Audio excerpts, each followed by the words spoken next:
fast, sitting here praying that this night's gonna last. You got it all on tap, I'm loving your vibe, always have your back. We like all the same tracks, listen all night in the sheets all black. Salam sejahtera Malaysia, selamat datang ke channel Fels Lifestyle. Isu hangat hari ini, selepas kita dikejutkan dengan satu berita yang mengesahkan pendakwaan terhadap isteri kepada bekas Menteri Kewangan Tun Daim Zainuddin. Satu perkongsian daripada Syabuddin.com ataupun Syabuddin Husin. Pendakwaan terhadap isteri Tun Daim adalah peringatan kepada anak Tun Mahathir. Isteri Tun Daim Zainuddin, Naimah Khalid, didakwa di Mahkamah Session Kuala Lumpur hari ini atas tuduhan gagal mematuhi notis SPRM untuk mengisytiharkan aset-aset yang dimiliki. Artikel pada Syabuddin pada 23 Januari 2024. Beliau didakwa mengikut Seksyen 36 dalam kurungan 2 Akta SPRM 2009 dan boleh dipenjara sehingga 5 tahun dan didenda sehingga RM100,000 jika didapati bersalah. Beliau didakwa melakukan kesalahan itu dengan memberikan akuan bertulis bersumpah yang tidak mematuhi notis SPRM di bawah Seksyen 36 dalam kurungan 1 Akta SPRM. Mengikut pertuduhan, isteri bekas Menteri Kewangan itu didakwa dengan sengaja memberikan satu pernyataan bertulis dengan bersumpah yang tidak mematuhi terma notis bertarikh 8 November 2023 yang dihantar kepada beliau oleh pegawai SPRM berpangkat Pesuruhjaya pada 14 November 2023, yaitu dengan tidak mengisytiharkan harta tertentu yang dimilikinya. Harta-harta tersebut adalah Menara Ilham, 2 syarikat yaitu Ilham Tower Sdn Bhd dan Ilham Baru Sdn Bhd, 2 kenderaan mewah jenama Mercedes-Benz, sebuah rumah di persiaran Bukit Tunku, 4 lot tanah di Bukit Tunku, dan 1 lot tanah masing-masing di Pulau Pinang dan Taman Tun Dr. Ismail di Kuala Lumpur. Pada 10 Januari, Naimah turut dipanggil ke ibu pejabat SPRM untuk diambil keterangan bersama 2 anak lelakinya dan beliau menghabiskan masa selama 9 jam bagi proses tersebut. Beliau bagaimanapun mengaku tidak bersalah. Sejurus tuduhan dikemukakan terhadapnya di hadapan Hakim Azura Alwi. Azura membenarkan Naimah diikat jamin RM250,000 dengan seorang penjamin serta syarat tambahan pasport diserahkan kepada mahkamah sehingga kes selesai, selain menetapkan 22 Mac ini untuk sebutan semula kes. Sebelum ini, anak lelaki Tun Mahathir Mohamad, Mirzan Mahathir, turut dipanggil ke SPRM untuk disiasat berkaitan pendedahan kertas Panama dan beliau kemudian diarah mengisytiharkan kekayaan dimilikinya dalam tempoh 30 hari mengikut Seksyen 36 dalam kurungan 1 dalam kurungan B Akta SPRM 2009. Berikutan siasatan terhadap Mirzan, Tun Mahathir dalam kenyataannya selepas itu mendedahkan anaknya telah diugut untuk penjara selama 5 tahun. Tidak disebut anak saya akan dihadapkan ke mahkamah dakwa bekas Perdana Menteri itu lagi. Memang pertuduhan Seksyen 36 dalam kurungan 2 Akta SPRM boleh membawa hukuman penjara sehingga 5 tahun dan didenda sehingga RM100,000 jika didapati bersalah. Tetapi ia mesti melalui proses perbicaraan di mahkamah.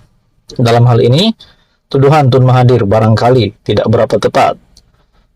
Jangan tertinggal daripada mengisytiharkan walau sekecil apa sekalipun aset yang dimilikinya. Lagipun, masa yang diberi oleh SPRM adalah 30 hari dan temponya masih panjang lagi menurut Syabuddin.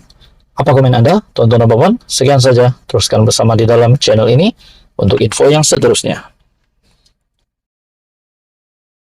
Halo semua, salam sejahtera Malaysia. Selamat datang ke channel Fels Lifestyle. Info padu, info hangat disediakan di dalam channel ini. Tuan-tuan dan puan-puan yang saya amat hormati semua, sebelum ini kita dikejutkan dengan kenyataan Tun Dr. Mahathir yang menyentuh berkenaan dengan kaum India yang kononnya tidak setia. Tetapi pada akhirnya, saudara-saudara, banyak kecaman yang diterima oleh bekas Perdana Menteri tersebut. Tun Dr. Mahathir menerima banyak kecaman. Nah, persoalan yang utama, adakah isu yang dinyatakan oleh Tun Mahathir ini, kita boleh kata, menyentuh berkenaan dengan isu 3R.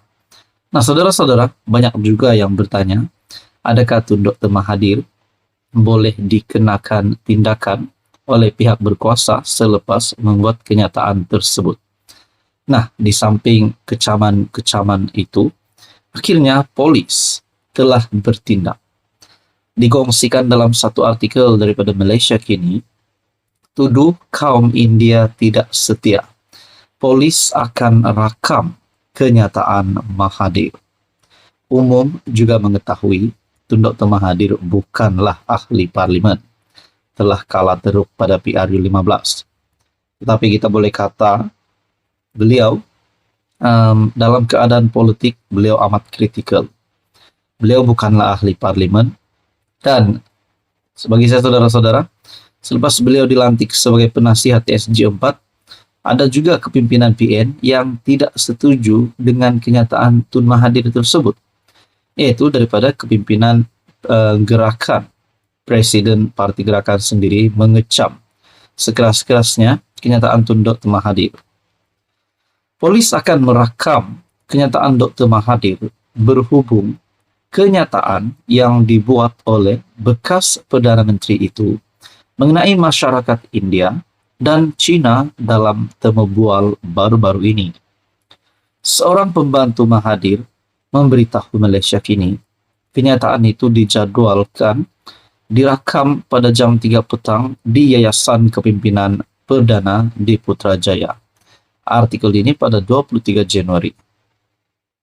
Pada 13 Januari lalu, Mahathir dilaporkan mendakwa masyarakat India Malaysia masih tidak setia sepenuhnya kepada negara kerana mereka masih terikat dengan negara asal mereka.